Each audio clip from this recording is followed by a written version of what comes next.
So this is a Series 60 engine in an MC-9 bus. And I'm suspecting that I'm starting to grow oil. So I'm going to check the oil here. Can you see that?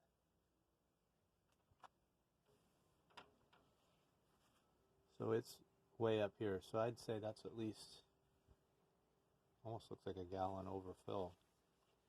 So the question became, how is the engine making oil? Most likely way is by diluting it with fuel. And I wanted to confirm that, so I drew a sample through the dipstick and sent it away. 2 days later, I got this result showing action needed, low viscosity or lower than usual viscosity, and fuel was present in the oil. So the next question is, where's the fuel coming from? I did see that the fuel pump was dripping copiously, and I did see in the manual that leaking seals between the fuel and the oil seals in the fuel pump can cause fuel to get into the oil. However, this is extremely unlikely unless the weep hole is plugged, which in my case obviously it wasn't, because it's leaking fuel onto the outside all around the block. So the next most common source is the injectors. But in this Series 60, it's shoehorned into the coach so tightly that in order to lift the valve cover off, I have to pull the engine, which I was not anxious to do. So in discussing it with a mechanic, we came up with the idea of testing the fuel injectors as a group just by pressurizing the manifolds by the ports on the back of the engine, which is what this video is about. So my original plan was to basically hook an airline directly up to the outlet port of the block and plug the inlet, fuel inlet, and pressurize it to 100 psi.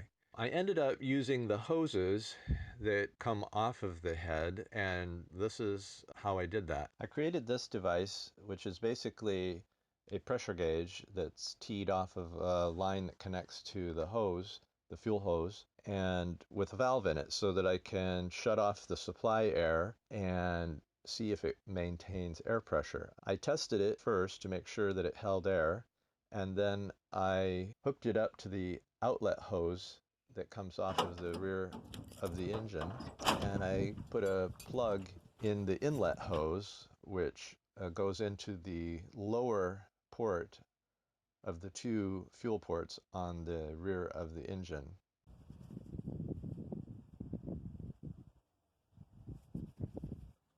So this is the fuel inlet, so it's going to leak some, and I hope not too much.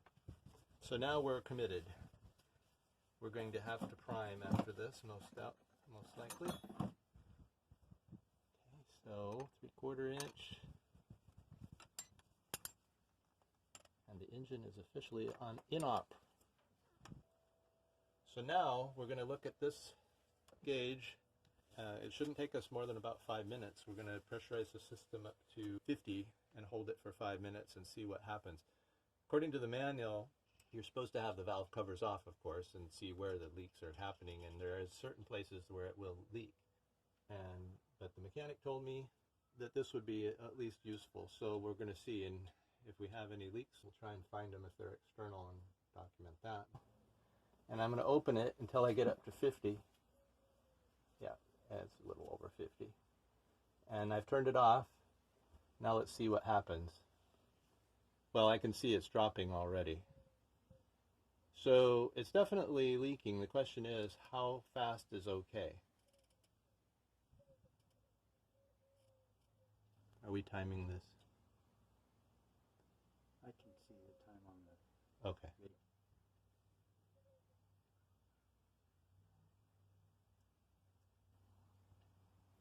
Now it looks like it's slowing down.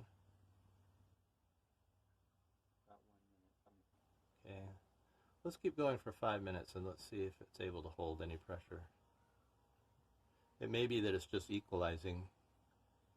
They said I didn't quite understand why some leaking is okay, but apparently it had something to do with the fact that there's no place else for the fuel to go.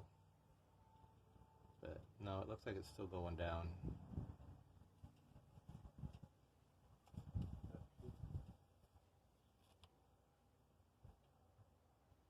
Should have gone up to 100. We'll do that next.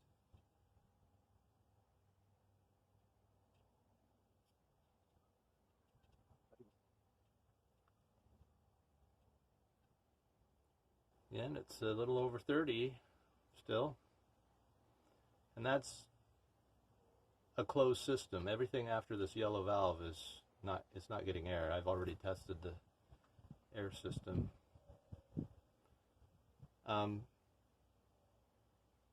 Fact, why don't I, just to make things equal, I should go back and reduce the pressure on the other side so we know that that's what's going on.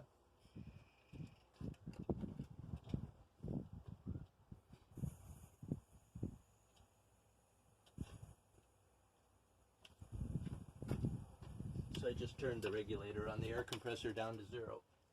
3 minutes. 3 minutes? I don't think anything was coming past this because it didn't before. It's just that it's coming from a different direction, so I thought I'd check.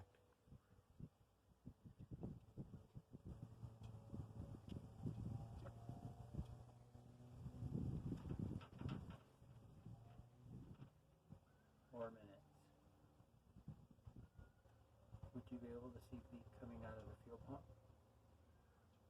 The fuel pump isn't in the circuit right now.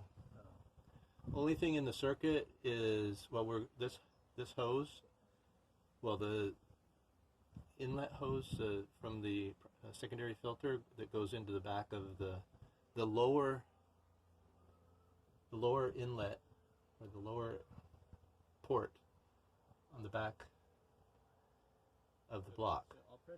Then it goes through the manifolds, inlet and outlet manifolds for the injectors, and then it comes out through the output into this valve.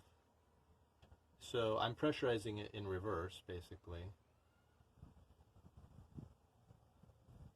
And the reason I did that is that I figured it would be easier About 5 minutes. to prime. Okay, 5 minutes. Let's do this again at 100. If you want to stop the video, it's fine. Let's do it again at 100. See how long it takes.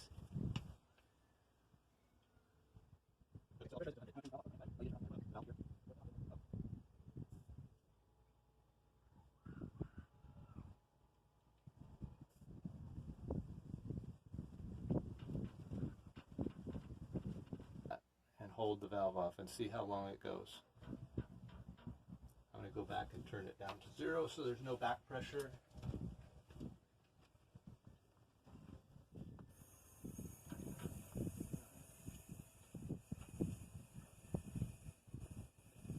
Looks like it didn't quite go up to 100, so we have to take that into account, but close enough.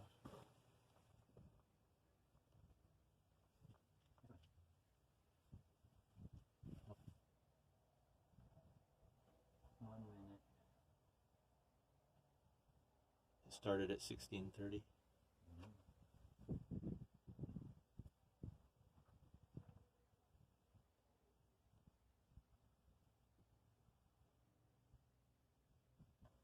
Doesn't go down way too fast, does it? But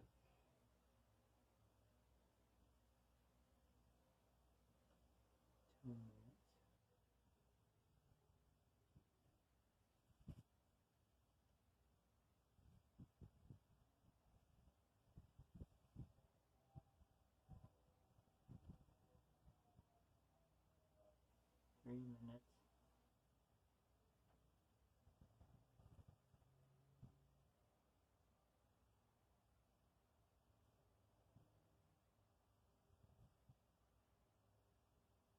now you know what it's doing right now. It's putting diesel fuel in our oil. So that's we need to do is change the oil before we drive it. You want to see how long it takes to go down to 0.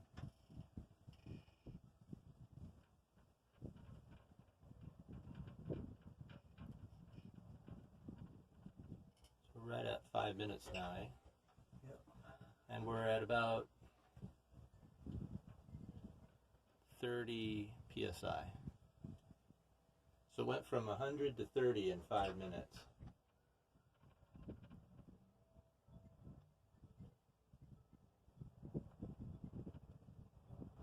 Forgot to ask him if the hoses are permeable. If the hoses leak,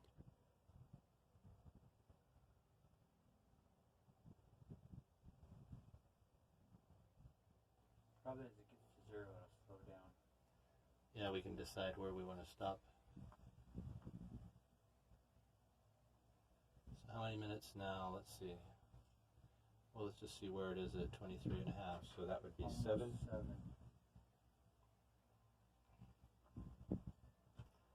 Looks like it's going to be about 10 psi at 7 minutes. Yeah, it's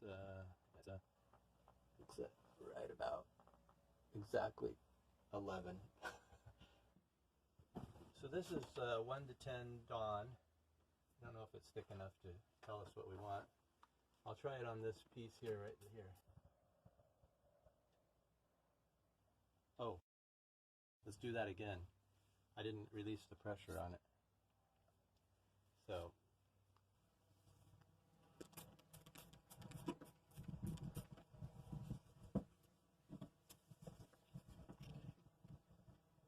okay, the first time I didn't have pressure on it, so that was just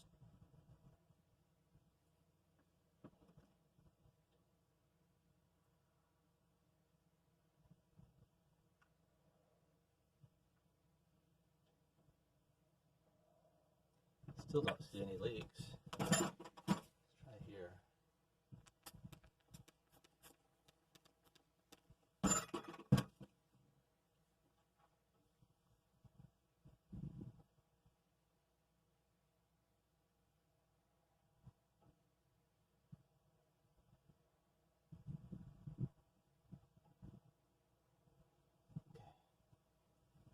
I'm going to go around to the front of the engine and see what I can find there. I don't see anything. So here we're back. Oh, how'd the pressure go down so fast?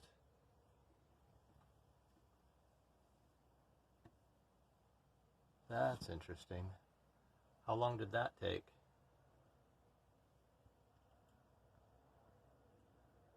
Was that 5 minutes? Wonder if we blew something out that shouldn't have been blown out. And there's the fittings on the rear of the engine. The top one is the return. Bottom one is from the primary or secondary filter.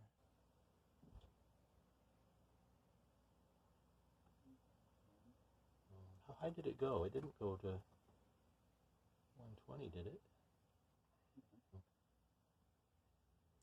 Okay, so now let's get it down to 10 and we'll call it good.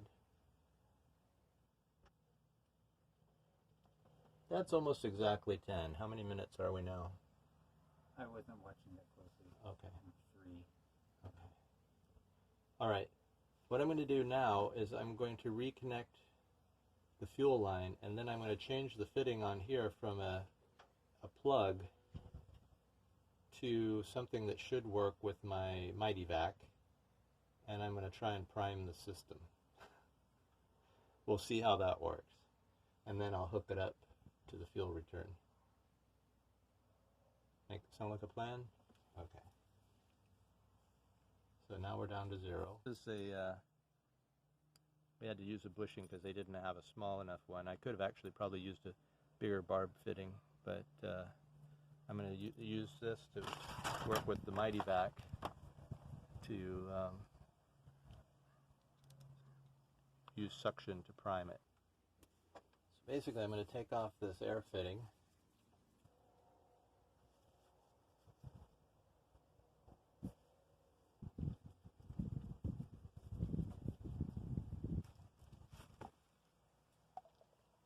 won't hold a lot of diesel, but maybe we can pour it out. I like the pump, but I'm not sure it has enough capacity. Okay, so let's try, see what we can do.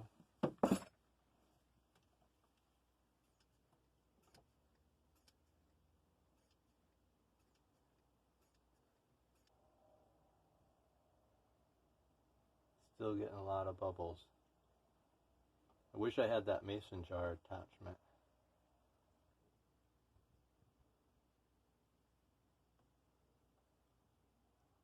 Okay, I'm going to turn this off for now.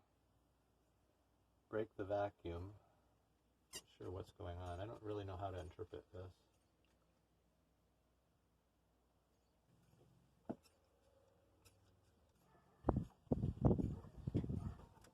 Maybe one or two more and we're done. And then what, try and start it? Yeah. Because we're running out of light. Well, I have to put this back on, and I don't want to do it in the dark. And if it doesn't start, then I'll just be depressed.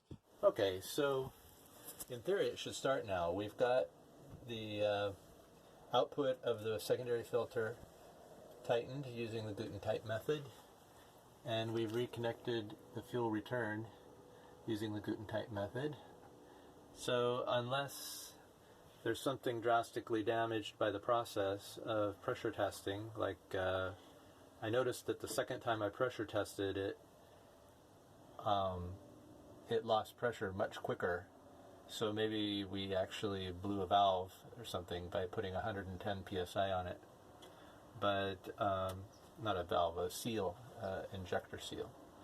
So we're going to get all these tools out of here and try and start her up.